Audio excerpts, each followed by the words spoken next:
We're starting to walk this morning from Torquay, from the just above the harbour side. I'll just pan around and show you the view. If you look out into the harbour, there's a cruise liner moored up there because we're still in COVID, and further around there are others as well. Now the harbour here, we're about half a mile outside the town centre and about a mile from the railway station, and we're just heading up the hill now past the Avery, and I'll take you as we go along. We've walked up the hill now and we're taking a right down alongside the Imperial Hotel to take us out of the path proper. Well, we've moved on a few hundred yards from the hotel and we've now got a viewpoint around the bay here. You'll see there's several cruise ships moored up here. A bright, windy but sunny day.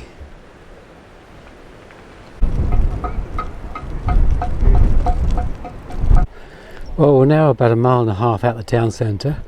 We've climbed up some quite steep parts, nothing too long, but short, sharp climbs. We've kind of reached the top and an open space here, and along here is the Coast Watch station, and down there is the path we've just come up. We've come down off the cliffs, down through a car park, and now this is Mead Foot, and we follow this the edge of the sea here alongside the road, and then we pick up the path in those green hills and that big hotel opposite. We're about 2 miles out from the town centre now. Well, we're nearly 3 miles in now. We've climbed up a steep lane. The cruise ships are still out there, better view of them. The island there, which I think the sign said Hope's Nose. And now we're looking towards the cliffs, the way we're now going to follow. And you can just make out the path over there. That's the continuation of this track. 3¼ miles in, and there's a path here which takes you down onto the end of Hope's Nose. But you have to come back up almost the same way. I did go down there once.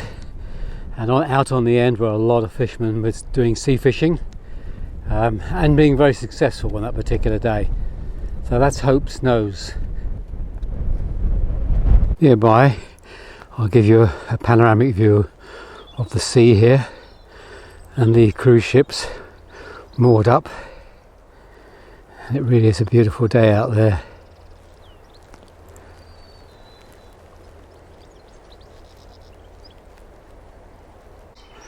It's early May and we're walking down this path now, completely surrounded by a massive display of white bells and bluebells. Absolutely spectacular. 3.6 miles from the town centre, and we're taking a very sharp right back on ourselves, signposted Bishop's Walk and Anstey's Cove. 4¼ miles in, and we're just wandering through these woods. It's woods up and down a little bit, left and right, but really picturesque.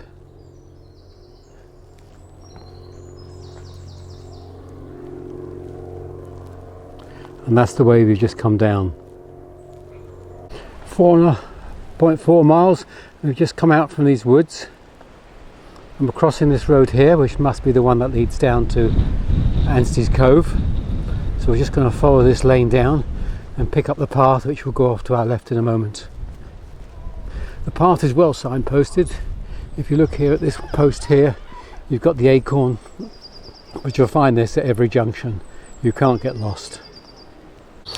And now 150 yards further on, the turning's off to the right here, signposted Babbacombe, St Mary's Church, and up over the downs. At 4¾ miles, we've come out on the top on Babbacombe Down.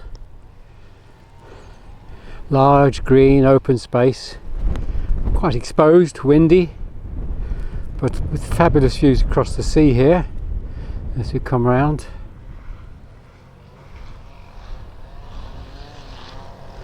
And we're looking back at the way we've come.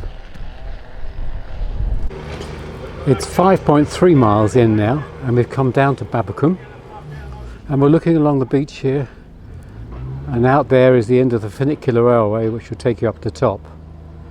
The background noise is all the road building that's going on here on this very steep hill.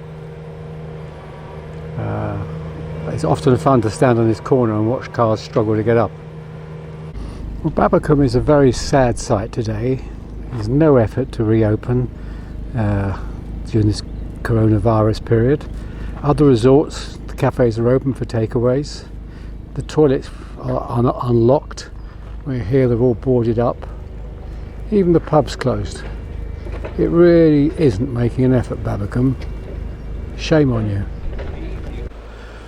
Well, we followed the path along and we've come to the end of Babbacombe Beach where the funicular railway comes down. This is the funicular railway station. And I misjudged Babbacombe a little bit because along there is a cafe which is open and there are people there. So well done to that cafe. So now we follow the path up beside the funicular railway, and halfway up we cross it. One of the trains going up the funicular railway, just coming into view.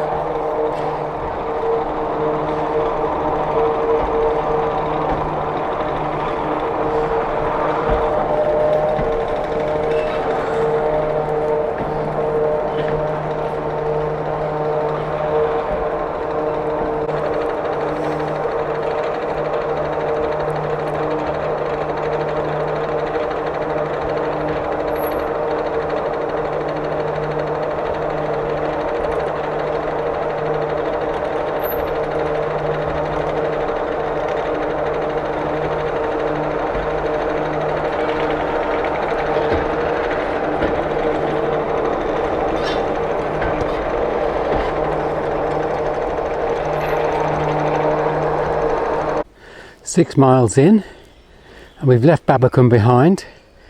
We're now taking a steepish path up through some fields up towards Watcombe. Very peaceful though, very few other people out and about. Well, we got to the top of the field and we walked alongside a couple of roads for half a mile. And now we're on Pettitor Down at the 6.5 mile mark. The only problem is, it's just started to rain. It's just 6.5 miles now, and we're walking through woods. We've dropped down a long, steep path, and here's the bluebells up in the woods. Someone's put a swing there for kids. There must be some civilization nearby.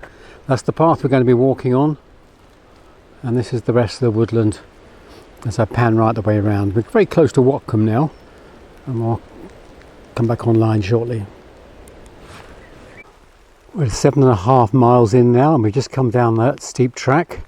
We're crossing the road here, a very narrow road which runs down to Watcombe. But as it's now raining, we're not going to try and go down there. We'll just continue on the coast path, which runs from the other side of the road here up to those woods. Well guys, we're 8 miles in now and the rain has set in really hard.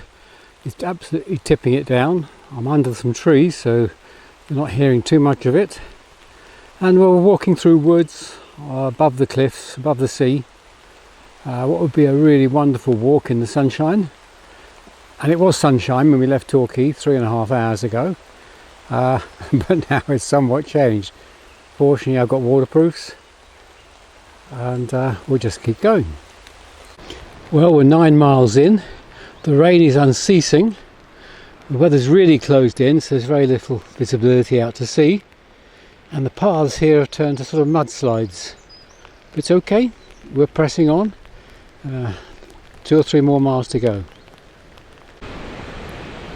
Well, we've done 9.75 miles now. The rain has backed off, although there's still wetness in the air. The visibility is improving, although there seems to be a howling gale through the trees. It's a lot better when the direct rain stops anyway, and we'll press on. coming up to 10 miles along the path.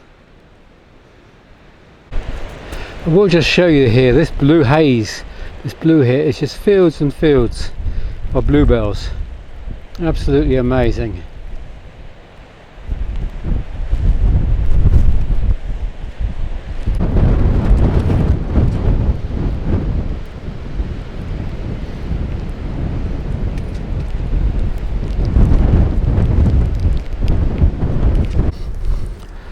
Well, 10.5 miles done, guys. The sunny, brighter spell never reached us, and now the rain has set back in. You can see there's very limited views over there. Still, we're in a very nice field full of buttercups, and I'm sure on a summer's day it'll be absolutely picturesque. But now we've got to press on this way, and unfortunately it looks as though there's another dip, another climb again. Let's check in, that's 10.5 miles done.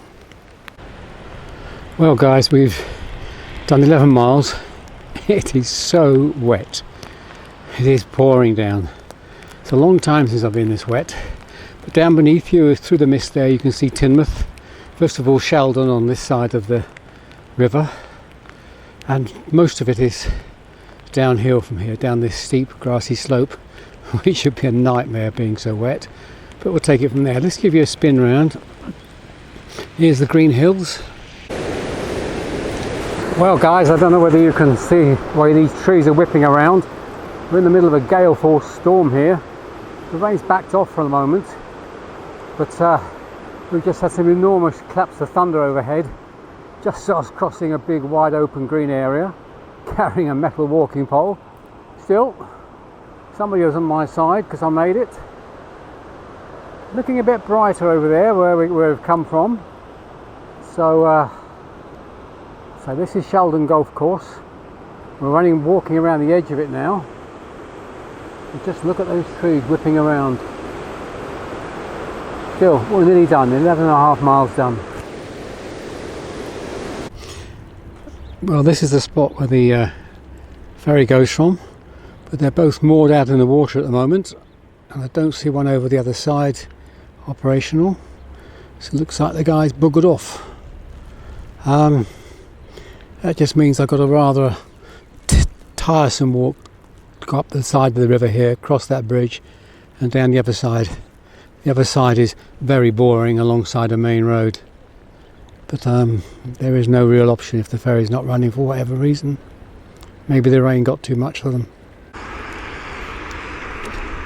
So just to wrap this one up, the last ferry had in fact gone. The last ferry was at 4:45 and I arrived there at 4 o'clock. So I did and am doing the additional 1.5 miles down one side, across the bridge and then back the other side. A pleasant flat walk after all those hills, although the Teignmouth side is pretty grotty. But there you are, you're looking across at Teignmouth there. Sun's shining now, you wouldn't believe we just had the storm, and there's Teignmouth spreading up on the hill. Thanks for joining me for the walk. We'll do another one soon.